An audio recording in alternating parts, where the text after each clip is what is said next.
This is Teachable Moments with April podcast, and you guessed it, I'm your host, April. If you're a returning listener and a part of the Teachable Moments with April podcast family, welcome back. For those of you who are checking me out for the first time, well, hello and welcome. To everyone listening, look for the teachable moments that are all around you. Enjoy.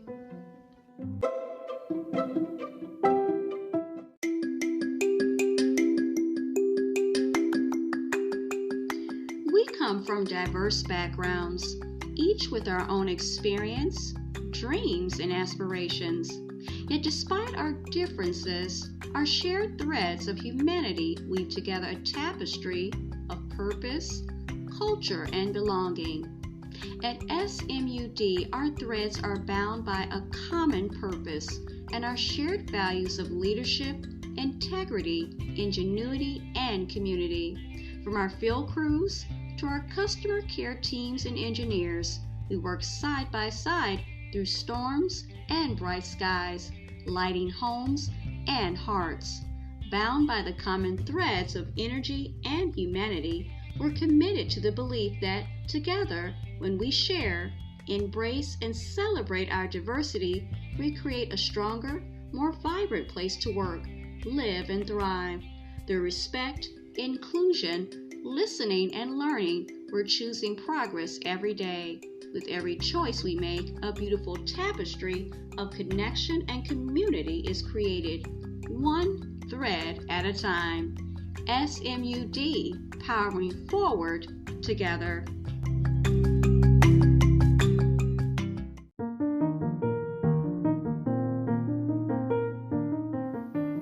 Today's episode is from Beyond Today, 5 Keys to a Happy Marriage, and it was posted June 28, 2013 by Gerald Aust.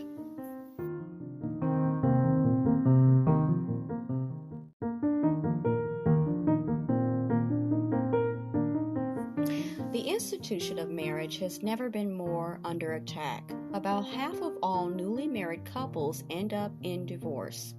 Are there keys that can open the door to a happy or even happier marriage?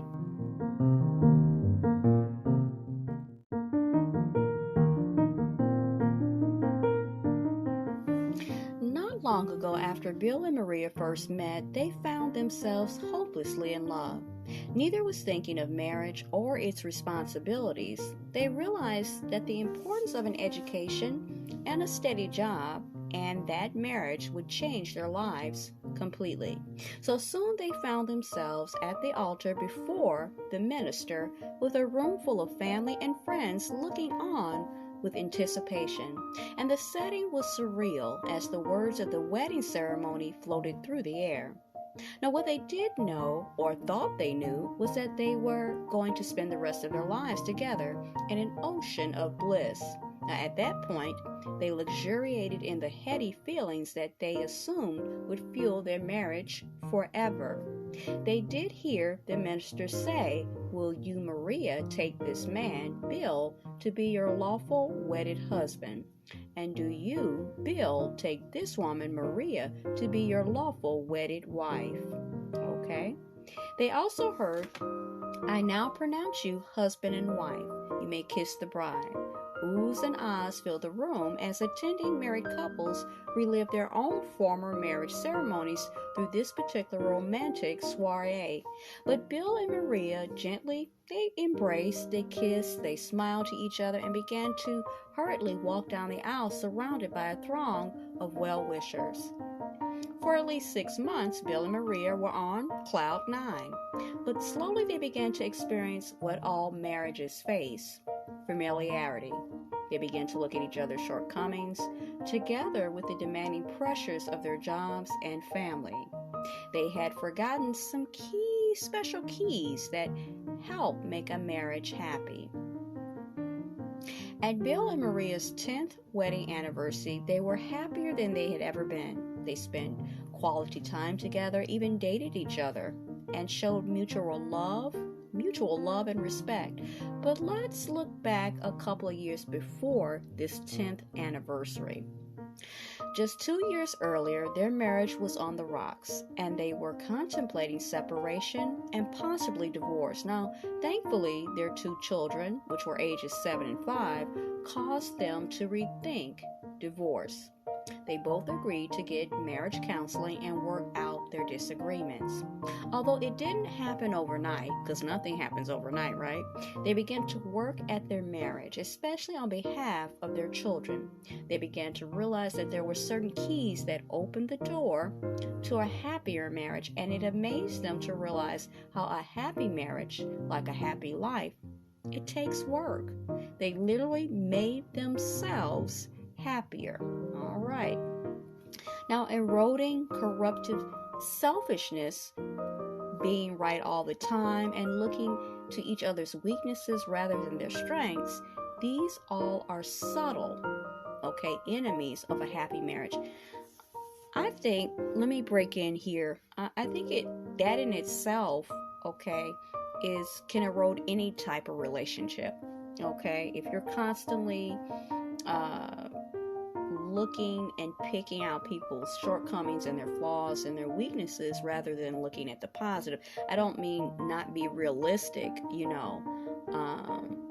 and live in your head, but I am saying if you constantly, I think that's with anything. I don't know if you guys agree. If you're constantly looking at the negative and not looking at the positive as well, that's going to destroy any relationship, any type of relationship. That's just my 2 cents. So one day, Bill and Maria woke up and realized that they should and could make their marriage work. They accepted their responsibilities towards one another and made their marriage work. They made it. So I want to emphasize that. Why do some marriages revive and survive while others plummet to what seems to be an inescapable vortex of misery, separation, and divorce? Now, how can you overcome the many natural enemies of a happy marriage? Here we will explore 5 keys to a happy marriage. Happy marriages are made, not born. These 5 keys will work for you if you put them to work. That's with anything also. Everything requires work. Nothing's just going to magically appear or materialize. It requires work, diligence, and being vigilant. So there's 5 of them. So let's look at them. Keys. The first one is realize true love is more than chemistry or infatuation. One of the greatest mistakes 2 people make, especially 2 younger people, is to confuse infatuation with true love. And when you're younger, I can attest to that. You get caught up in the chemistry, if you will, and infatuation, and you write it off as love, as true love, as we know it. Infatuation is the strong chemistry. It is one and the same. Look at that. Infatuation is the strong chemistry or hormones or powerful love cocktail that brings a male and female together. True love is not a sexual feeling that suddenly demands to be satisfied or a romantic desire to be with one person. So making the distinction between true love, something that has a strong foundation other than desire, chemistry, infatuation, whatever you want to call it, hormones, I call them hormones, versus true love, and trying to make the distinction of those 2. Sometimes it can be hard, it can be challenging, but it can be done. These are not, true love, although they exist in stepwise progression to the ultimate state of true love. So it is part of the process, but not necessarily the infatuation and romantic desire and sexual feelings are linked to true love, can be. But when that is the only thing that exists, you have to have some form of, obviously, of some discernment as well with all things. God created the sexual impulse and mutual attraction between male and female. So it is natural. That's how God made it. Okay, but then that's when the discernment comes in. This love cocktail helps bring men and women together. When a male and female come together and suddenly become inexplicably starry-eyed and euphoric, they're experiencing infatuation. Okay, amorous condition common to most men and women at some point in their lives. Who hasn't had that happen? Over and over, some people over and over, but it's part of what God, intended, but where you go with it, Family and marriage therapist and relationship consultant Dr. Pat Love, hey, Pat Love, in her book, The Truth About Love, look at that, Dr. Pat Love writing about love, in 2001 discusses the differences between the common sex drive, infatuation, and true love. Okay, so I'm going to read an excerpt from it. From the outset, it is important to distinguish between infatuation from sex drive, which is simply the craving for sexual gratification. Humans can feel the urge for sex with someone without having any romantic inclinations. That is true. When you are aroused, any number of partners can give you simple sexual relief. Okay. Now, infatuation is different. You can be attracted to a number of people, but infatuated with only one at a time. Infatuation is characterized by focused attention on a specific partner. When you are infatuated with someone, only this person can give you those euphoric in love feelings. Now, infatuation is merely the earliest stage, of love. Do not mistake this temporary power surge for a permanent condition or confuse it with true love. And they cite page 27 and 31 from her book, True love begins after the post-rapture state of infatuation, when the novelty of the new wears off and familiarity, I'm getting tongue-tied, guys, sets in. Some marriage partners become confused about this stage. I know a lot of people assuming falsely that they chose the wrong mate. In fact, this is the point of a marriage when the reality of true love can set in. This is a common process, it says, in all marital relationships. They put emphasis on common process. The Creator draws two people together through the normal chemistry of the body. From that point on, a husband and wife must begin to actually work. And they emphasize that, put that in italics, on a happier and healthier marriage. True love comes from wisdom. That's important. Wisdom is very, very important, and I believe that works across all relationships of every type. Is wisdom. Experience and ongoing concern for the other person. It comes when a husband and wife settle into a shared relationship where each one gives of themselves to their partner into the actual marriage. So now we move to number 2, the second key of a happy marriage is use endearing responses. It may sound trite these days, but courtesy and kindness go a long way. It sure does. Marriage partners can certainly improve their relationship by offering endearing responses and or wishes to each other. Now, one might get a rather different impression from modern media. Modern media, which fixes our attention on different and often strange relationships, attempting to influence the viewer with modern, aka unbiblical ideals of marriage. Although there are any number of endearing responses that a husband and wife can say to each other, we'll discuss 3.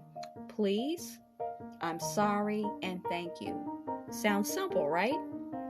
They are simple, but they are often difficult to say. Look at that. So we're gonna go over those 3. Please. A husband can assert himself as the head of the house, but if he does, he runs the risk of turning off his wife and children. They may honor his demands, but deep down they might also resent the approach that he gives. I think the approach is very important, the delivery. That's with anything, okay? People respond better if you ask them to do something followed or preceded by please. I think it's also manners too, right? Etiquette, good old fashioned. Wives seem more predisposed to saying please than husbands do, perhaps because women are more nurturing as God designed them to be. No matter whether male or female, if you want your spouse to respond favorably to your request, and please make it a request and not a demand, add to your request, please.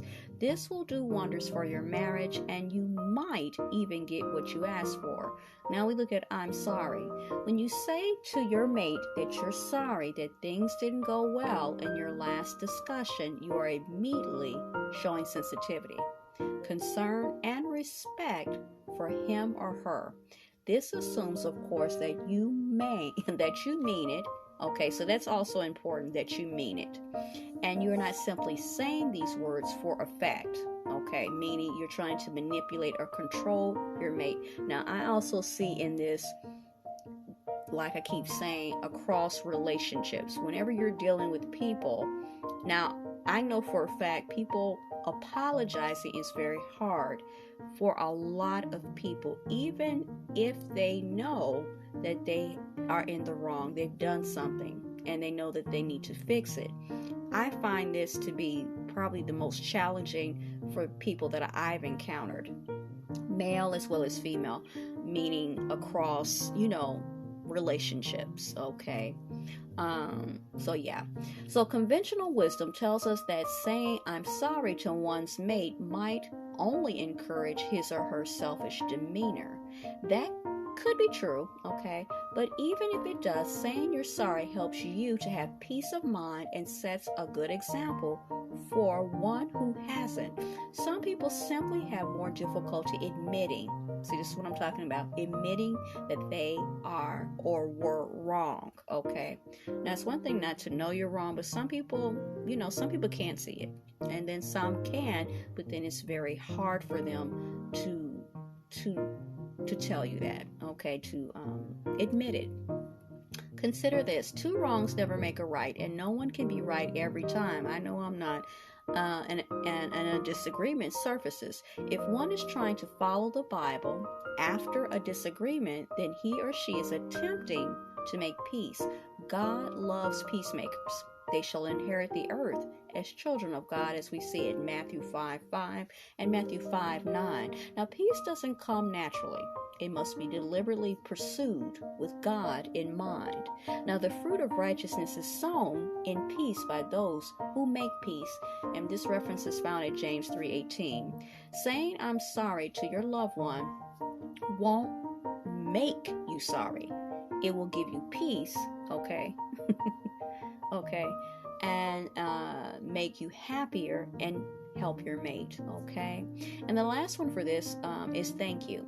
Another endearing phrase a married couple can lavishly spend on each other is to say thank you, okay? How many times a day do we have this opportunity? Let me count the ways. When you say thank you, mean it, okay? Sincerity, intent. There are few more gratifying acts that a person can perform than to show an attitude of gratitude, especially towards one's spouse. Now, some of the smallest things in life reap the greatest benefits.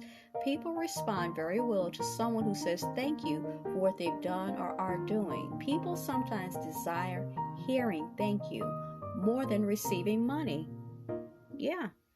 As strange as that might sound, we need to be appreciated and respected. Well, in a way, I kind of believe it, because just think about it. Just think about yourself, okay? We are creatures of sight, and a lot of times we seek the approval of others, okay? And that can be good, and that can be bad. That can be negative. So I feel like, this is just my opinion, that needing to be appreciated and respected can go along with that, of seeking validation from others. Okay, so that's just my 2 cents. When your wife cleans the kitchen, remember to say thank you. When she washes your clothes, remember to say thank you. When she prepares a meal, don't forget to say thank you. When she works hard to help provide for the family, say thank you. Goes a long way. I agree. Tell your husband thank you. When he mows the lawn, say thank you. When he helps with the groceries, if shopping, if he helps you to set the table or clear it, say thank you. When he does something special or fun for the family, say what? Thank you. God loves gratitude. Being truly thankful helps others to love and respect us. Being thankful to God for His many gifts helps guarantee eternal life, right?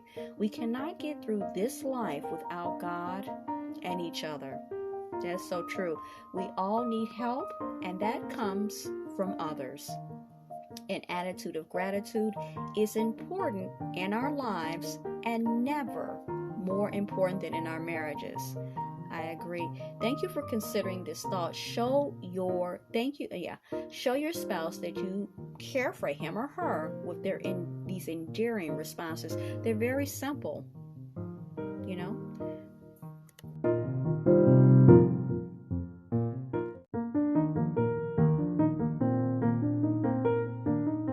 All right, so the third key to a happy marriage is make sure your communication says, I care.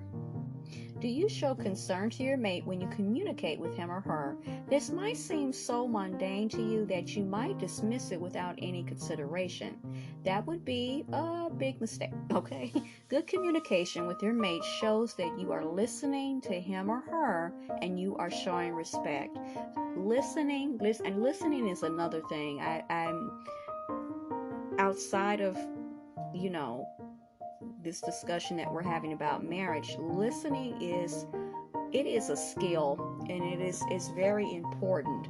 Being heard, someone is listening, someone is hearing you, and they're understanding you, and it is a form of respect, okay? Because if someone's not listening to you, they're not actually hearing what you're saying, it's not good.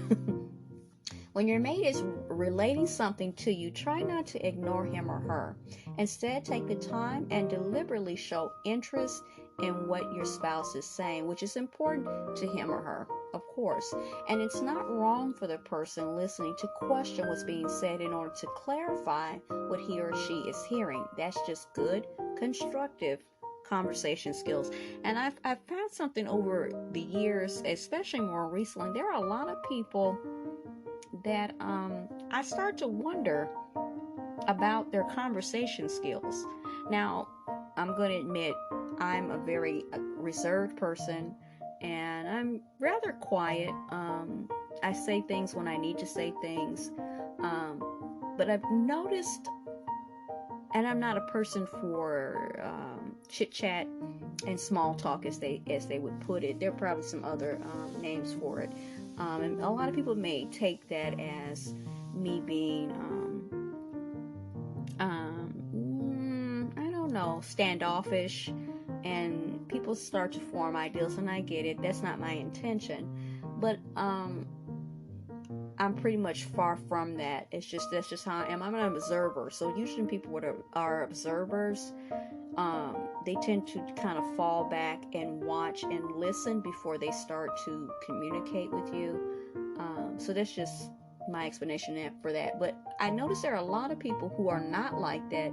The things that they say and how they choose the words, the terms, to address other people is kind of a little bit off to me, a little bit. I'm not trying to be negative, it's just what I've been observing. Some of the things that people say are just kind of out there to me, and I'm like, wow, where did they learn that? To me, it's just etiquette and manners, which I was taught. I don't know about the generations after me, what they were taught. Was that even taught? But my mother, coming from a Southern background, that was very important, is etiquette and manners and home training. And along with that is conversation. What you say and what you don't say to a person was very important. So anyway, attentive acknowledgement is also of great help. I often respond with, I hear you, or I'm listening, or I understand. Sometimes I say, can you go into more detail about this, to encourage her to fully express her feelings. These are important signifiers of respect and concern for our mates. Now, good communication practices make for happier marriages. Your mate will love you for listening and for empathetically trying to understand him or her.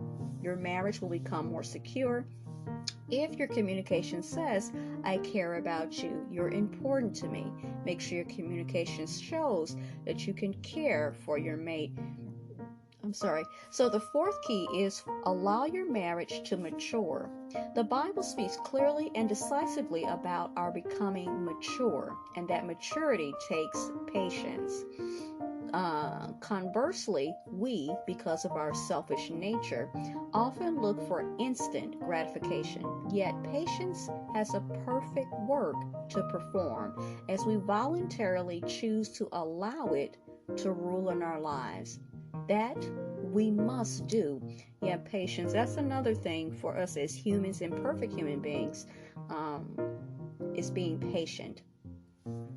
Are you like the person who asked God for many different things and then demanded, and God, give me patience and give it to me now? That's kind of funny. Almost everyone knows that patience doesn't come overnight. No, it doesn't. Patience develops over a lifetime of experiences, some good and some bad. We learn patience through faith and hope in God based on his promises. So this right here, let me read that sentence again. We learn patience through faith and hope in God based on his promises.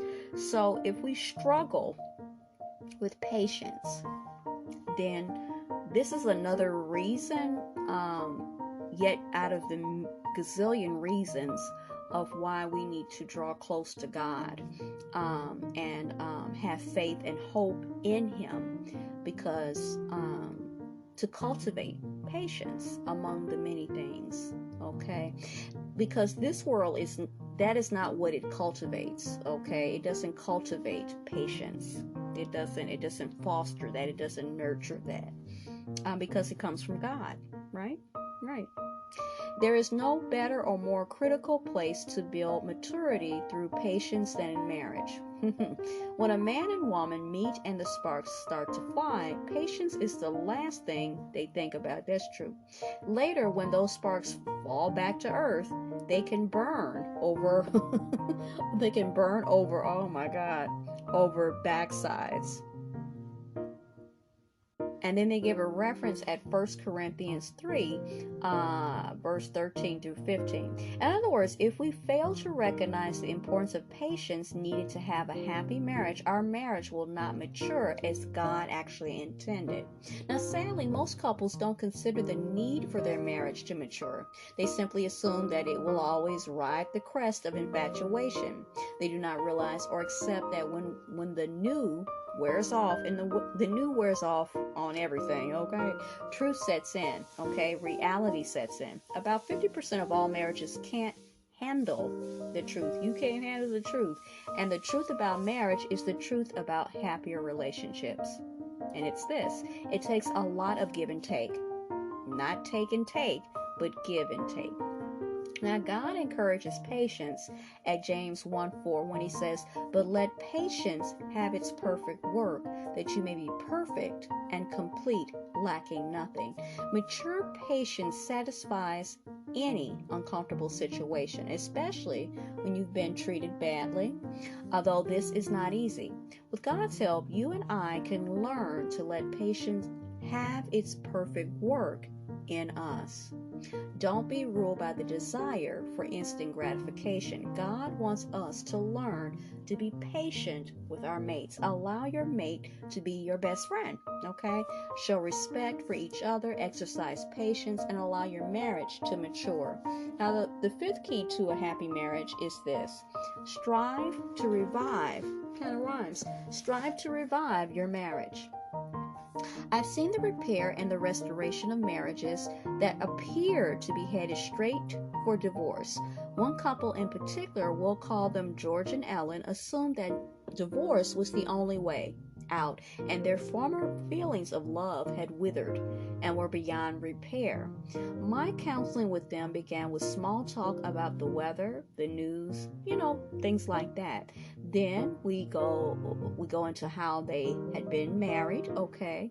What brought them together, their children, their jobs, and their extended families and friends. Now, this took some time, and the more we engaged in communication, the more they began to relax, okay? As we progressed, we searched for mutual likes. Then we addressed earlier times when they were in love and easily agreed with one another, how and why this time came naturally to them.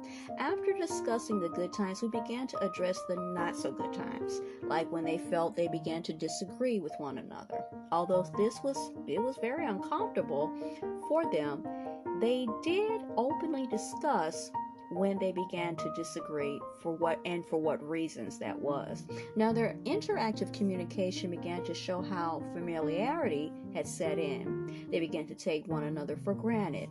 No more roses, no more meeting him at the door, no more turning the bed back at night, okay? No more coffee and conversation every morning. No more hugs and kisses.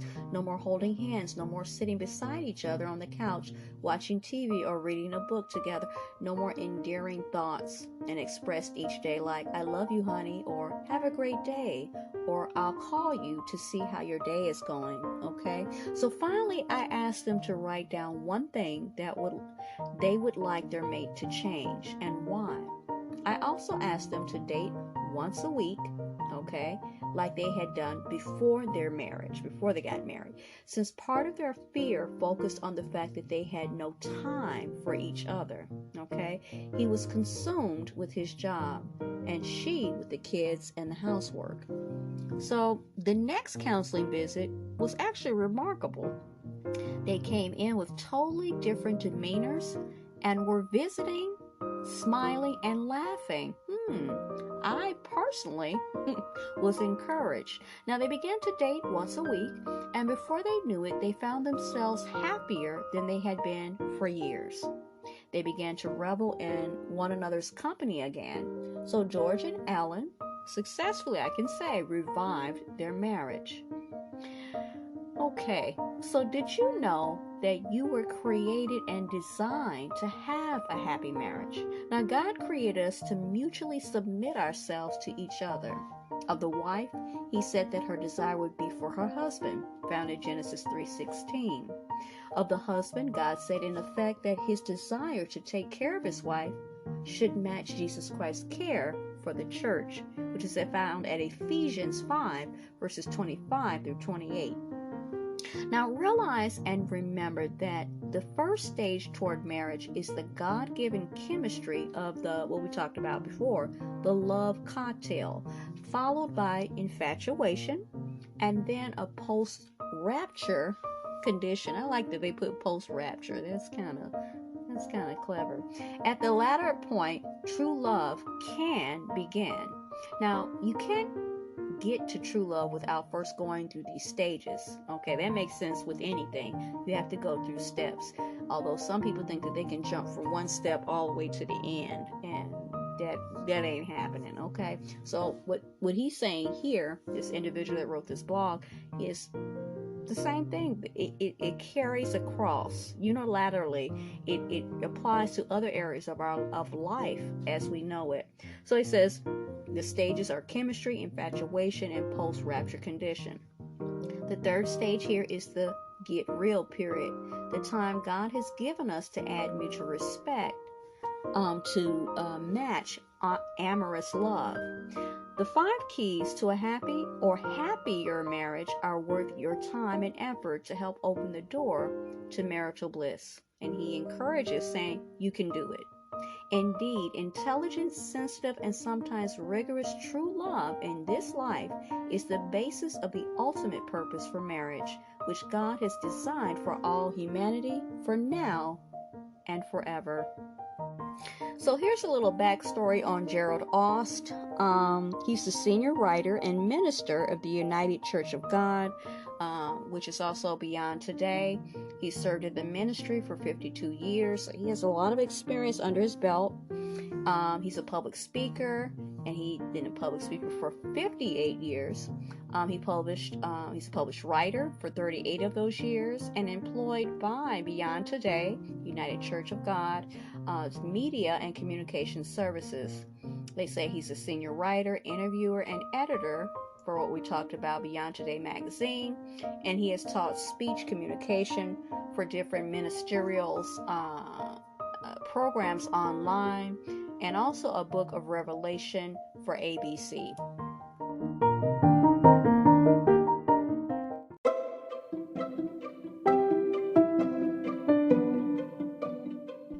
You were just listening to Teachable Moments with April podcast. I truly hope you enjoyed this episode. We invite you to stay connected with us on our other social media platforms such as TikTok, Pinterest, Instagram, Threads, and YouTube. Also, check us out on our official podcast landing page on podpage.com/Teachable Moments with April to see all our content in one place. You can leave messages and give feedback and more.